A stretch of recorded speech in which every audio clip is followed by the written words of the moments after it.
Good morning, good afternoon, fellow Ugandans.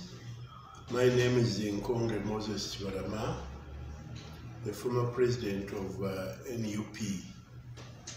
I come here to clarify on issues that are currently trending on the social media and other news outlets. I'm surprised that out of the lawyers' questions to me, as I was, answering some questions, those individuals misinterpreted the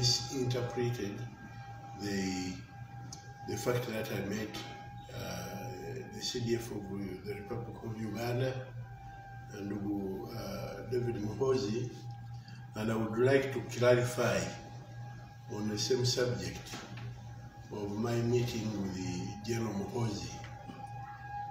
It's not true that General Muhoozi invited me at his office at all. But I, Nkonge Kibalama, I made the effort of contacting the CDF because of my personal security at home and elsewhere wherever I go. I had some individuals whom I could not identify who come in my compound at night with the intention to threaten me or to harm me. And I didn't know those people. I called sometime I called the police, who came around my compound at 2 a.m. and fired in the air. That was very scary for me. But the police went, made that report. So what happened later on, I insisted on getting the protection of the state, which is General Muhoozi as the head of the UPDF. That's why I tried very much to protect him. I got him. And in fact, one day when I got him, my issues of discussion were simply and directly concerned with my security. I explained in detail to him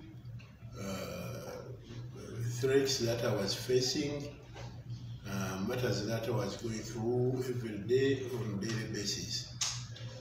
So after I met CDF on security concerns of my life and my home, and as a political leader, I had to meet the head of the military, and he promised me that they will look into my security. Within 2-3 days, that's when I saw security officers coming to my house, guarding my house, yes, and probably protecting me all the way to town or wherever I go. That was simply on my personal request. There was no anything that could bring in the UPDF in my home if it was not for the threats that I was getting on a daily basis. So these clips going around, moving around social media, that CDF interfered with my well-being, those are lies. I'm the one who contacted General Muhoozi with the request that he helps to secure my home, my life, and my family. So that's why the clarification I wanted to make in this arrangement. As you can see, I'm at home, I'm happy, I'm enjoying my freedom, I'm enjoying my life. So I don't have any complaint. If there's any other complaint, I would meet probably any other officer. And I was free here. When there was speculation that, Kibalama was abducted, Kibalama is missing, the military is holding him, whatever it was. No, I'm the one who called Mr. Enanga the spokesperson of Uganda Police Force, to inform him that, no, Mr. Nanga, whatever you hear are rumors. I'm safe, I'm at home, as I'm at home as of now. You know, the reporter here found me in my home. I'm very comfortable, no problem. So the issues of misleading the country through politicking and politics, this is wrong. I actually clear this matter, because even issues that came from court yesterday, when I was still in court trying to give evidence on matters that I know of, one of the leaders went out and posted a clip that, you know, security tortured me, they removed my nails and what, and I was forced to remove my stocks to show the fact that my nails are on my feet, to prove, and I did that. I removed the stocks to show everybody who was concerned that my body is in one piece, intact.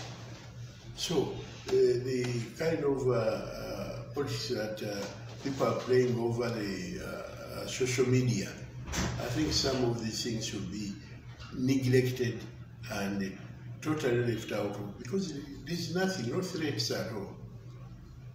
We are at home. I'm at home here in Muwambo. That's where I'm reporting from. Having the army in my home, that's my only request. That was my only request to the CDF, and that's the reason I went to the CDF. So CDF commands the army. CDF wouldn't have given me police guards or constables or anything, because it's not commanding police. It commands the army. If I had asked the post Chora, probably could have given me police. Well, I saw a Facebook post on by Kyagulanyi that as I was in court, I was probably surrounded by security. What I believe and what I saw in court yesterday, the court was manned by police officers, well identified, and they were in uniform. Anything that there were other government operatives, I wouldn't know whether there were other operatives, since court was attended by different types of people who were concerned with the matter before court. So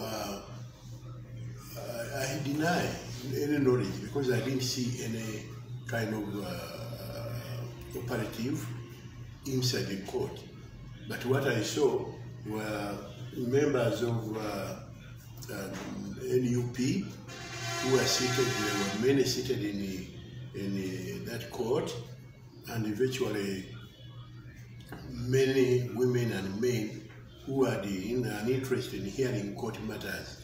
So it's not true that the court had the operatives and maybe they were there. I mean, how could I identify them? My role was to come to court to clarify on issues relating to NURP. That was before court. I did that exactly without being pressured, without being coerced. So I gave my evidence and came out of that court. Now, I deny any of the misinformation that appear in that whatever Facebook recording posted by Honorable Kyagulanyi. I was free in court. I was free up to the end of the court session. When we closed that, I came out freely and I went freely to my destination. I came straight home to enjoy my freedom, and I'm here. No, nothing is wrong going on.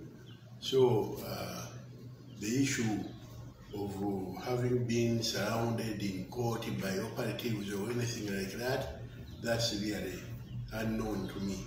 And Good afternoon, ladies and gentlemen. My name is Simbwa Paul Kagombe, former Secretary General, National Interreconciliation and Development Party, and current Senior Administrative Secretary of National Unity Platform. Very contentious formation that is around the point today. There are so many things talked about on social media and print, and everywhere everyone is wondering about what is going on. As a senior administrator in the formation, I would wish to clarify and inform the nation that National Unity Platform has its own issues to go about before we involve in other third parties. And because matters concerning how the name came about to be changed are in court, I shall not divulge so much into them, but I want to put it clear to Uganda and everyone that as leaders of National Unity Platform and former leaders of National Interreconciliation and Development Party, we are safe and alive to start with, because there are news that have been going on social media. We have been kidnapped, there are this and this, army is involved in the politics. This is, I would wish to clarify onto this, that there is no security involvement in these things about politics. Security is guaranteed to every Ugandan who wishes so to have, provided there is any threat. And the level of security depends upon the threats that one gets. So when my former president has army at his home, I think that is very good, and we would thank the government for protecting its people. Though he is in opposition, but when he made that cry, he was assisted. And true, he is in safe hands, because it is the security is visible wherever he goes, which is incumbent to every Ugandan who feels his life is in danger. He is incumbent to reaching wherever they can reach, and the level of deployment is measured by the level of threat. So leaving that one alone, myself, I'm alive and I'm moving. I'm not in any threat because I move freely.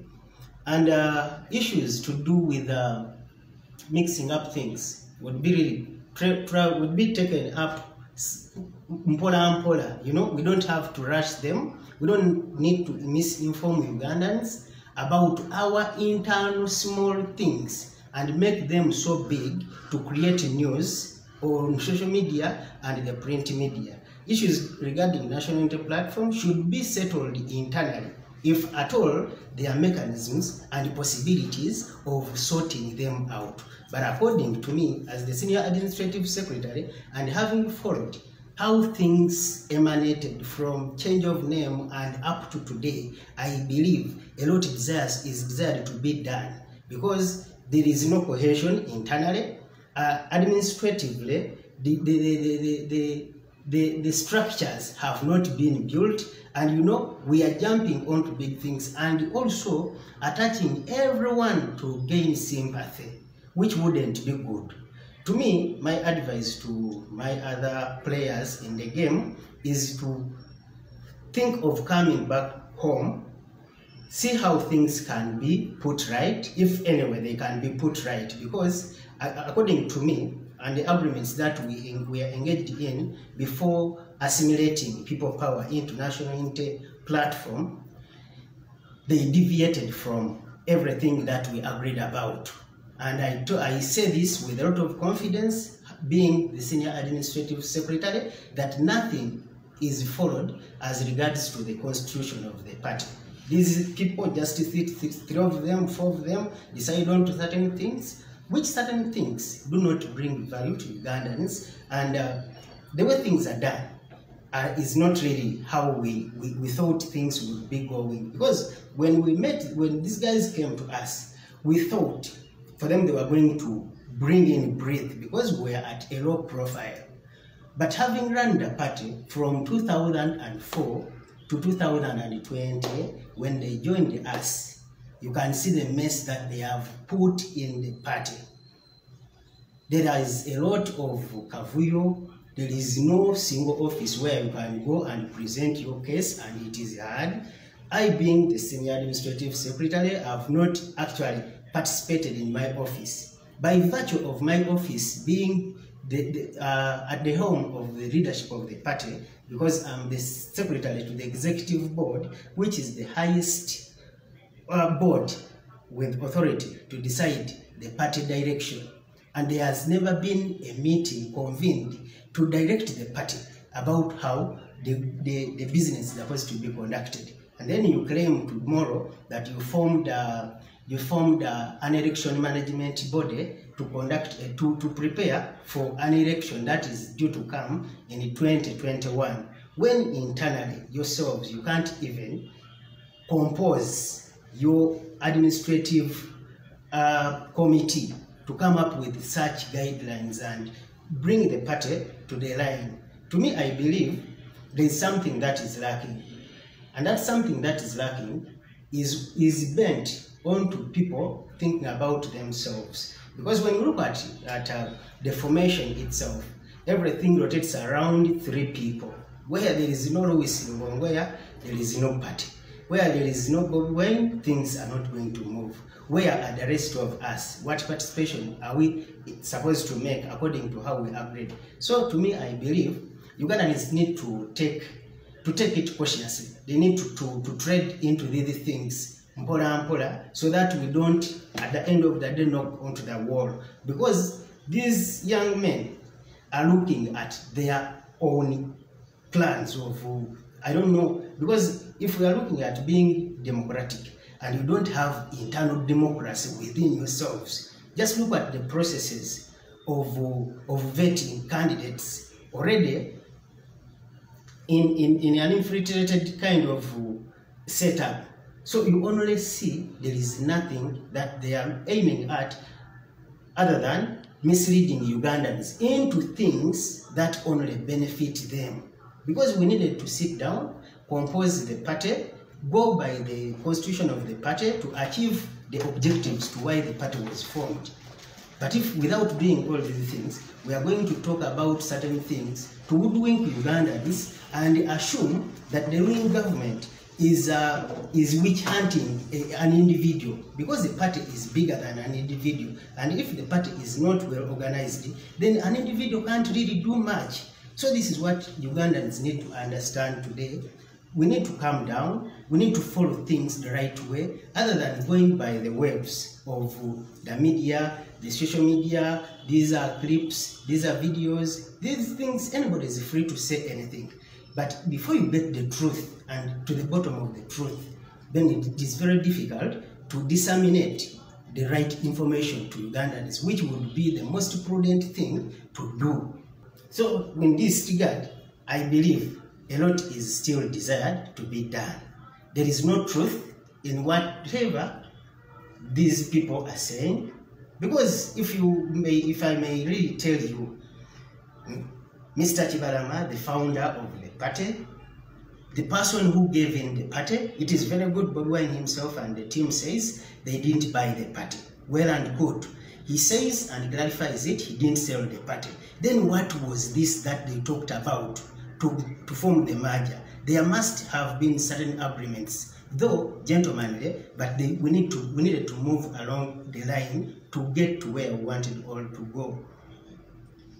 A person gives you the party, you claim you didn't buy, he says you didn't sell, you get his passport, confiscate it from him, you deny him chances. Now supposing today Mr. Kibalama fell sick, when the executive secretary, Louis Nkonge, took his passport. Today, if he fell sick and is supposed to be flown to Nairobi for treatment, what happens? You need to establish certain things, and then Ugandans need to know how people do things. Because when you are in the back doors making agreements, sometimes Ugandans are not there. So when we come out to give them what we know, they should appreciate to listen to the truth. Both sides speak, and then we decide which side is right or which side is wrong. And I believe it is just a matter of time. Events are just starting to unfold. When we talk about how the name was changed, it is only known to us. When we talk about how Kachiri on the 14th of July, how the delegates conference that ushered in the new leadership was conducted, it is another issue to be talked about tomorrow. When you talk about the formation internally, it is hell. So we need to really be systematic when we are doing certain things. And I know with the time, we are going to make more clarifications, and with the clarifications that we are making are based onto the truth and nothing but the truth. And we need Ugandans to really separate, because if we got this party and we put in people to work with, where are we? Did we give it to them to run it the way they want, or we are supposed to work together? I want someone among them who say they are trustworthy and they want to take Uganda to another level from where it is today. Where is the old leadership of the party? What could have happened? These are things that we need to really talk about, and then Ugandans themselves pick the right out of the mud. Thank you. And actually, it is so incredible when this is also put to be heard. Because if people are coming out to cry for sympathy about somebody they want to portray as they care about. Mr. Kibalama's phones were taken out from him. Not only the phones, but even the lines. 2 phones were taken out from him. So he was denied a chance to communicate to his other people. His passport was taken.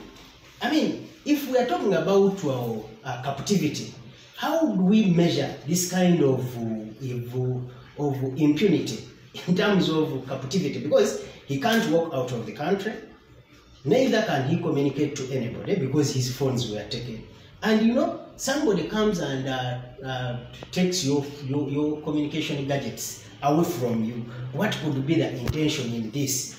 We need to put this into context for Ugandans to judge whether Kibalama is maybe shrewd, is not understanding, is whatever that he can be branded. Want to know why the executive secretary of the Formation National Unity Platform, former People Power, Louis Nkonge, took his phones from him. On which grounds can he stand to mention that he confiscated his phones to secure him or to deprive him of anything? You know, you can't communicate to anyone, you know, things like that. And then people say he has been arrested because his phones are off. Yet they are the ones who have it is Louis Nkonge who has his phones. It is Louis Nkonge who has his passport. So we need to draw the lines properly. Is it government that is holding Kibalama hostage, or it is the executive secretary of National Unity Platform, so People Power, who is holding Kibalama captive? Being a person who moves closely with Mr. Kibalama and doing things in relation to politics and management of our affairs politically, the passport was taken on grounds that these young men had come up to join with Mr. Kibalama, who looks aged, and they wanted to use his passport to secure funding from their foreign donors. So they wanted to portray that he's moving along with them, having been a former party president, handed them the party, and they are in good books with him, so that they use it as a cover-up to secure funding from their donors. That is, I believe that's the small I can divulge about that.